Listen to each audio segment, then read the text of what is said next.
샬롬. 오늘도 성경 일독 여행 말씀 묵상에 함께 하시는 성도 여러분, 주님 이름으로 환영합니다. 찬송가 397장 주 사랑 안에 살면 함께 찬송하겠습니다.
오늘 함께 묵상할 말씀은요, 사사기 11장 35절, 36절 말씀입니다.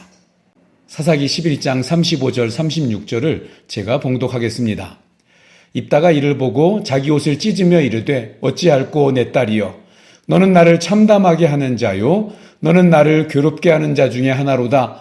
내가 여호와를 향하여 입을 열었으니 능히 돌이키지 못하리로다 하니, 딸이 그에게 이르되 나의 아버지여, 아버지께서 여호와를 향하여 입을 여셨으니 아버지의 입에서 낸 말씀대로 내게 행하소서. 이는 여호와께서 아버지를 위하여 아버지의 대적 암몬 자손에게 원수를 갚으셨음이니이다 하니라. 아멘. 오늘 사사기 10장부터 12장 말씀을 함께 나눌 텐데요. 오늘 함께 만날 사사는 입다입니다.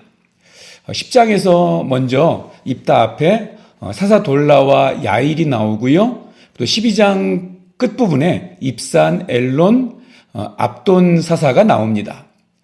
사사기에 등장하는 사사는 모두 12명으로요.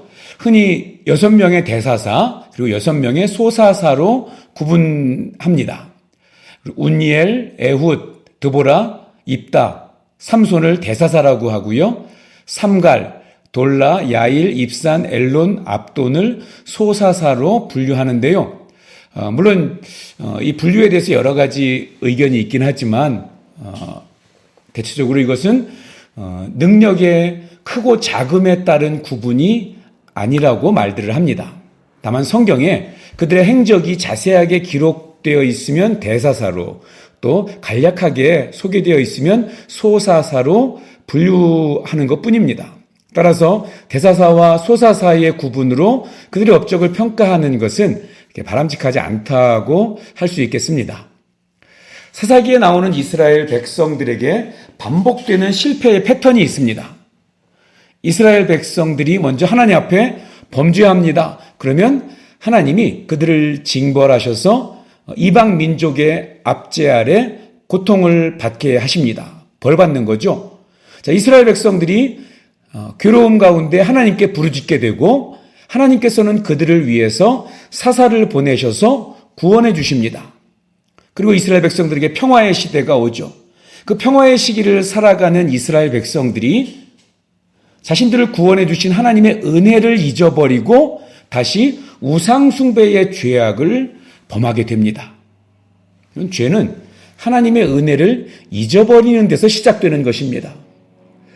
우리가 오늘 이것을 잘 기억하고 우리 사랑하는 여러분들, 하나님의 은혜를 잊지 않고 항상 기억하는 우리 모두가 되기를 바랍니다.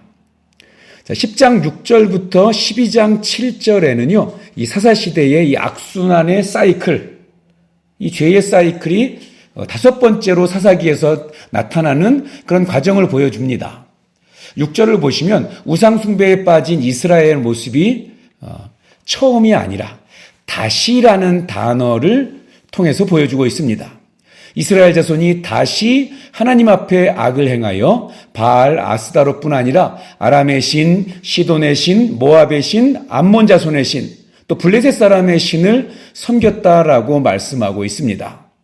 그러니까 이게 가나안 원주민들의 우상뿐 아니라 주변 여러 나라의 우상까지 다 가져다가 섬긴 것입니다. 그러니까 이 죄의 사이클이 반복될수록 점점 악하고 더러워지는 모습을 보여주고 있습니다. 이 우상의 수를 7을 이야기하는데요. 7은 완전수라고 하지 않습니까? 그래서 그들이 정말 가리지 않고 우상을 막 가져다가 숭배했다는 것을 의미합니다. 상황이 이 지경이 되자 하나님께서는 이스라엘에게 진노하셔서 블레셋 사람과 암몬 자손의 손에 그들을 팔았다라고 말씀하십니다. 이 팔았다라고 하는 단어는 완전히 넘겨주었다는 의미입니다.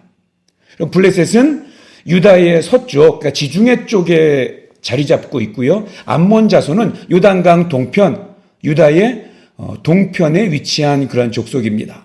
그러니까 이 유다 땅을 가운데 두고 샌드위치처럼 동쪽과 서쪽에서 함께 압박을 가하면서 이스라엘을 공격하고 괴롭히고 있는 것입니다.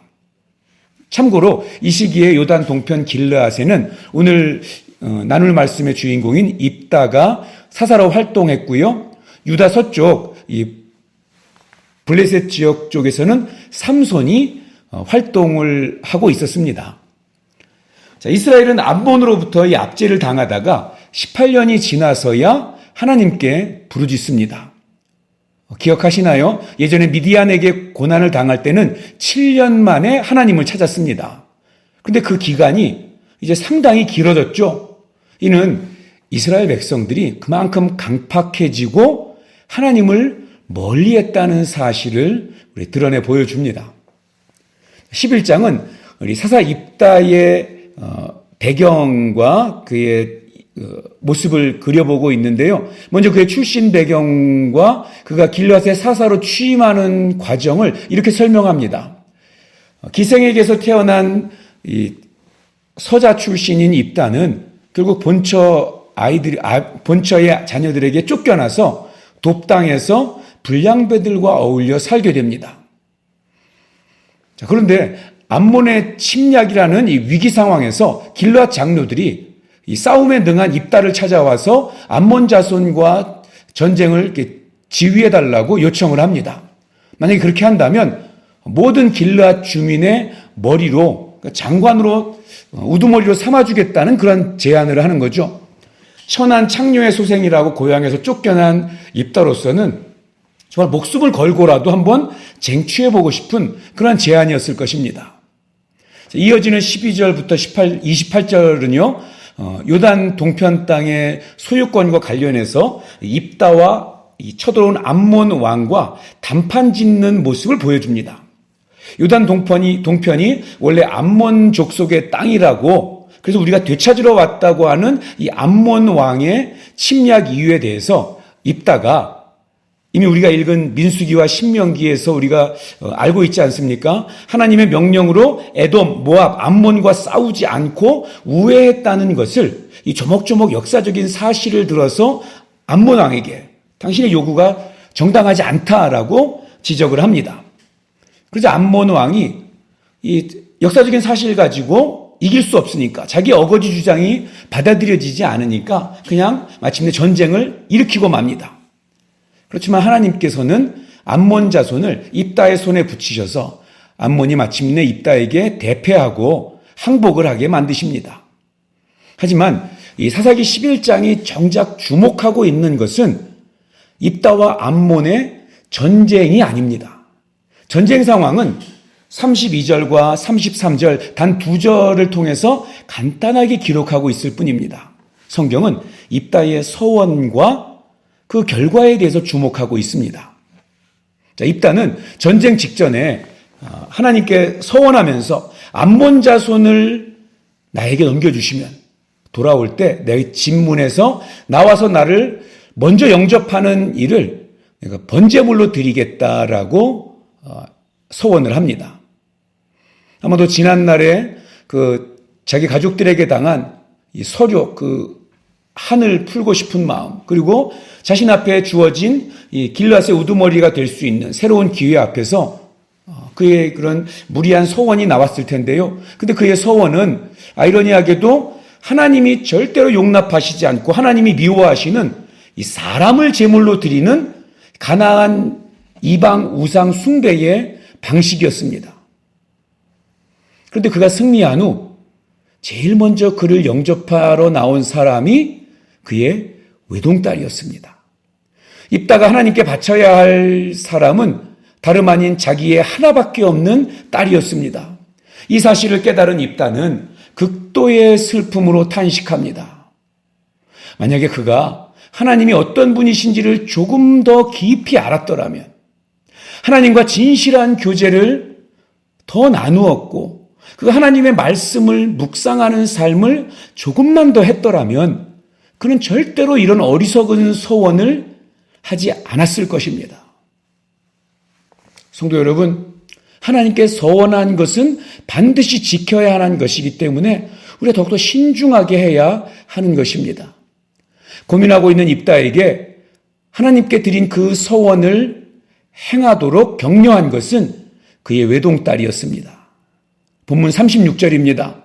딸이 그에게 이르되 나의 아버지여, 아버지께서 여호와를 향하여 입을 여셨으니 아버지 입에서 낸 말씀대로 내게 행하소서.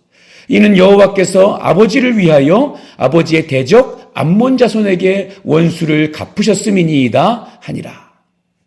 입다의 딸은 말씀대로 아버지에게 은혜를 베풀어 주신 그 하나님 앞에 말씀하신 대로 서원한 대로 내게 행하소서라고 말하면서 자신을 온전히 바칩니다. 12장은 에브라임 사람들의 불만 제기로 인해서 길르앗과 에브라임 지파 간의 전쟁 이야기, 그리고 입다의 죽음, 그리고 또 3명의 소사사에 대한 이야기를 다루고 있죠. 이스라엘의 가장 강력한 지파인 이 에브라임, 이 사람들이 전쟁이 끝난 후에 입다에게 달려와서 암몬과의 전쟁에서 왜 자신들을 부르지 않았냐고, 자신들을 이렇게 외면한 입다를 그냥 두지 않겠다고 겁박합니다. 하지만 사실 에브라임은 입다의 요청을 받고도 전쟁에 참여하는 것을 거절했습니다. 그들의 주장은 전쟁이 끝난 후에 나타나서 지파 간의 주도권을 차지하려고, 그러니까 이 입다가 차지한 그 전쟁 영웅의 자리들을 자기들이 빼앗아 가려는 것에 불과했습니다. 사실 에브라임 지파의 이런 야비한 행동은 상습적입니다. 우리 그저께죠. 어제 읽은 본문이죠. 8장에서 기드온에게 이 미디안과의 전쟁에서 기드온이 자신을 부르지 않았다고 똑같이 이 시비를 걸었고요. 그때 기드온은 이 에브라임 지파에게 정중하게 사과를 했습니다.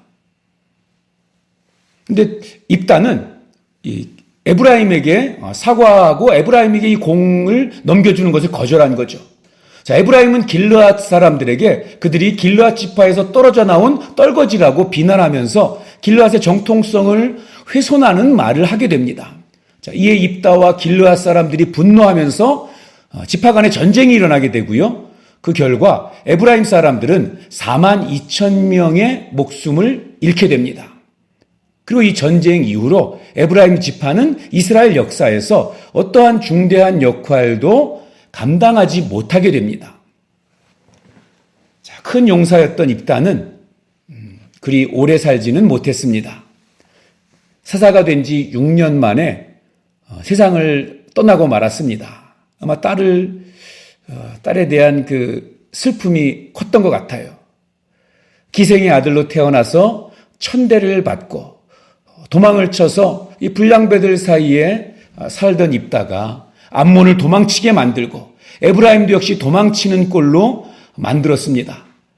도망하던 자가 도망하도록 만드는 자가 되었으니 입지전적인 인물이 아닐 수 없습니다. 그러나 무남동녀 외딸을 죽음으로 내몰았고 동족인 에브라임의 홍건한 피를 칼에 적셔야만 했습니다. 세상은 그의 칼 앞에 머리를 숙였을지 모르지만 정작 이 입다 자신의 마음속의 그 분노와 슬픔은 어떻게 잠재웠을까? 안타까움이 밀려옵니다. 우리가 오늘 입다의 이야기를 읽어 내려갈 때에 우리 기억해야 할 것은 하나님의 은혜입니다. 하나님의 은혜를 잊어버릴 때 억압받고 분노하고 슬퍼할 수밖에 없다는 사실을 기억해야 합니다. 마지막으로 입다는 기생의 아들로서 또 사회에서 외면당하는 그러한 모습으로 살아가던 사람이었지만 이 이스라엘 역사에 중요한 역할을 담당하게 되었다는 것을 기억하면서 우리 또한 하나님께 쓰임받기를 소망하고 기도하는 그러한 저와 여러분 되기를 축복합니다. 기도하겠습니다. 하나님 아버지, 오늘도 우리에게 말씀 주셔서 감사합니다. 하나님의 은혜를 기억하는 하루가 되게 하여 주시고 하나님 앞에서 또 사람 앞에서 또 우리의 말과 행동을 조심하게 하여 주시옵소서. 입다와 같이 하나님의 품 안에 있으면서도 하나님을 믿지 못하여 세상의 관습을 따라서 하나님께 조건을 걸어서 하나님을 이용해 보려는 그런 어리석은 모습을 범하지 않도록 주님 도와주시옵소서. 무엇보다도 우리가 하나님 앞에 귀하게 쓰임받는 그런 우리가 되기를 간절히 소원합니다. 말씀대로 내게 행하소서라고 말하면서 하나님의 은혜를 또 베풀어 주신 그 사랑을 기억하며 하나님을 위해 자신을 내어드린 입다의 딸의 모습을 기억하면서 우리의 믿음이 이와 같이 되게 하여 주시옵소서. 하나님 나라를 위하여 우리를 사용하여 주시옵소서. 예수님의 이름으로 기도하옵나이다. 아멘. 자, 오늘 읽으실 말씀은 사사기 10장, 11장, 12장입니다. 오늘도 말씀을 통한 하나님의 은혜가 모든 성도님들과 함께 하시기를 주님의 이름으로 축복합니다.